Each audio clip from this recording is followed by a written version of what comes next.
Alright, yo, peace, what's up? Assalamu alaikum, fam, Team Reeves. Yo, so by now you've heard the good news. Alright, the last scan finally got the results. And it's showing, improvements across the board. The cancer tumors are shrinking. In some areas, they're not even showing up anymore, so that's wonderful news. But I'm not out of the woods yet. So I'll go back in about 2 months to get re-scanned.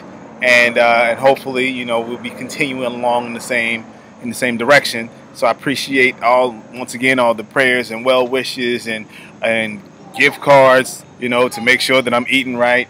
Appreciate it. And all the love. Oh, here we go.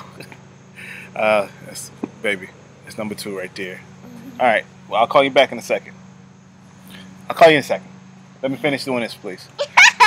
All right, Jenna, go in the house, please. Okay. Go in the house. All right, sorry about that.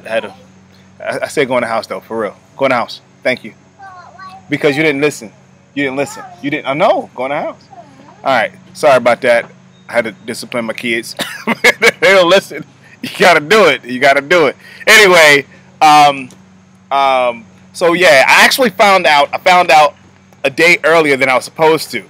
Like, I had the big meeting with my team of doctors on Wednesday, but I came up, I had an appointment with another doctor on Tuesday, and when he realized I didn't, get my results yet, he said, "Hey, I could pull it up. Would you like to see?" What I'd like to see, please. So he pulled it up, and so I got a really good preview of what was going to happen the next day. So I was very, very, very, very appreciative of the good news. It was wonderful and good. It's an understatement. It's quite wonderful.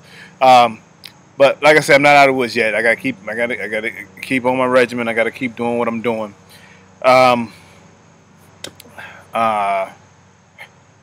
Yeah. So anywho, let's see what else. Updates.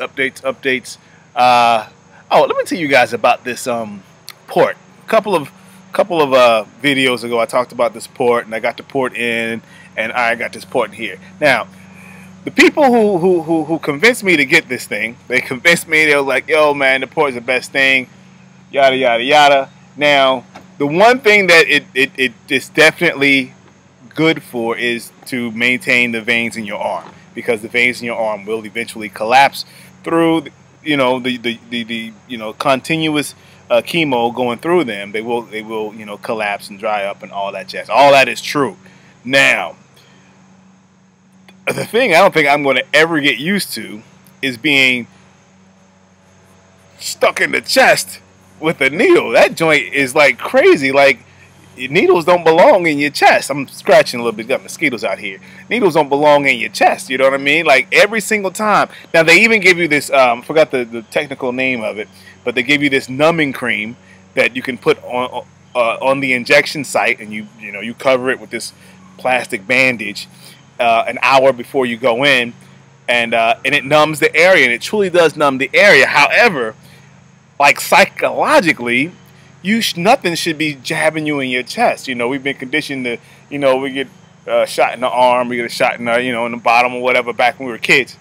But, never in a million years did I think that I would get shot in my chest every week, So that is like, I don't think I'll ever get used to it. And the thing is, like, especially with the numbing cream, it doesn't really hurt.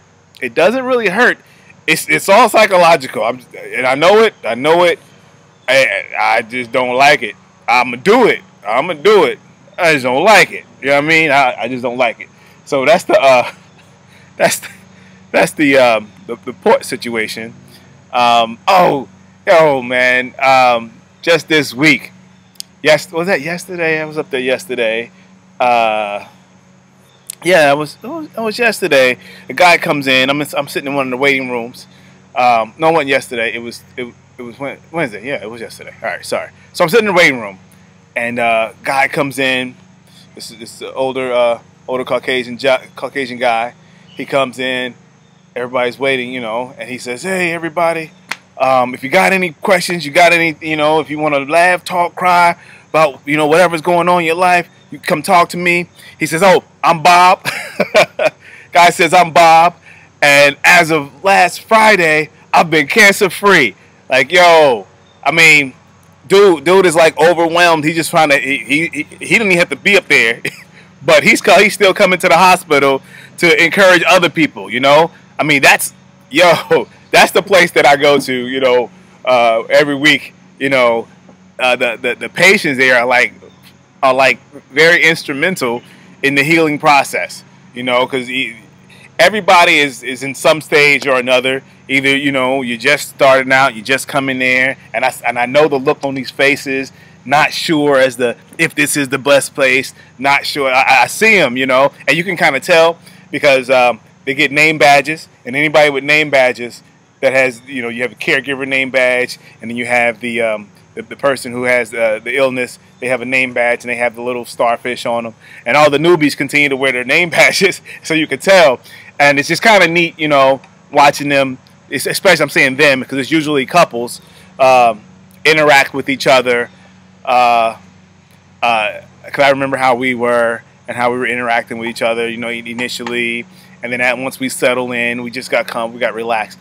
But the stories, once again, the stories are like the best, man. The stories are the best, and the patients are like they share their stories freely because you know. Everybody in there got some form of cancer or another. You know, everybody in there knows somebody with cancer, so on and so forth. So they just, you know, they share their stories freely because you never know. You never know when your story could be, you know, an inspiration to somebody else. You never know when your story is an inspiration to somebody else. You know, and so you share them. And the thing is, it is because coming into this whole thing, like. Stage 4 out the gate, I'm like, you know, I didn't know how to comprehend it, you know, because stage 4, you know, stage 1 seems, you know, hey, okay, you go in, operate the area, cut it out, boom, you back on it. But like stage 4 means that joint is spread, it's throughout your body, you know. It's like, what am I supposed to do with that information, you know?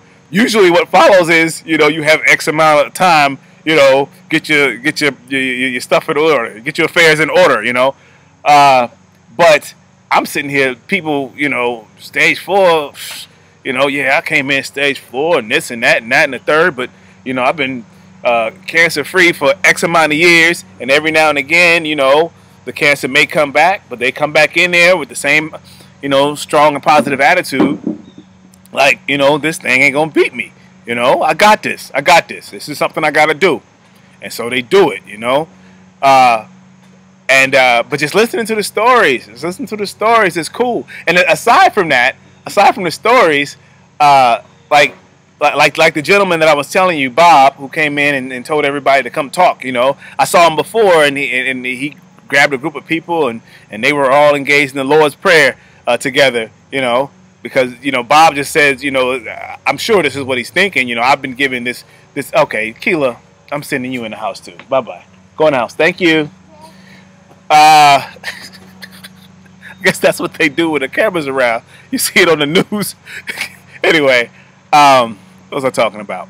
Yeah, so they feel like they've been blessed, and they feel that it's incumbent upon them to go out and bless somebody else, you know? So they have people who are former patients of CTCA who come up and they do different things. Like yesterday, this cat was in the cafeteria blowing his horn. He had a jazz, you know, little jazz saxophone, and he was doing his thing, man. He was just tearing it up, and he was a former patient there. You know, in between his sets, you know, we would talk and laugh because he was playing some, you know, he was getting down. He played some Bob Marley on the saxophone, which was hot. You know what I mean? It was cool. So, and because I was so close to him, I was like, you know, my chair is here and he's right there. And so, you know, I'm clapping him up. I'm you know, big upping him. And so we would converse in between, you know, in between his sets. And, you know, we talk about different things. But it's just cool, the fact that, you know, cats are just giving back. You know, there's one lady who walks around the place playing a harp, you know. It's the kind of that you stand up and you can walk with it, and she's playing a harp, right? Monday, I brought my brother-in-law up, and she walked around the corner. I think she kind of spooked him because he heard the sound first, and then he saw somebody was actually playing it. And you know, anyway, it was a joke with that, but I don't get to all that.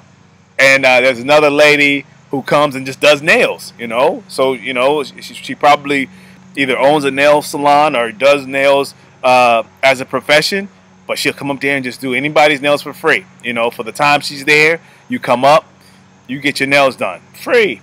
You know, that's their, you know, they just feel like they got to give back somehow, some way. And so they just do the things that they're already doing. You know, the dude already loved to play the sax, and so he's playing the sax. I just think that's a wonderful thing. It's a wonderful thing, you know, giving back. But anywho, I just want to say once again is thank you for all that you guys are doing, not have done, what you're doing, continuously doing, and I truly appreciate it. I'm not going to ever forget where I have been and where I have, you know, the journey that I'm on.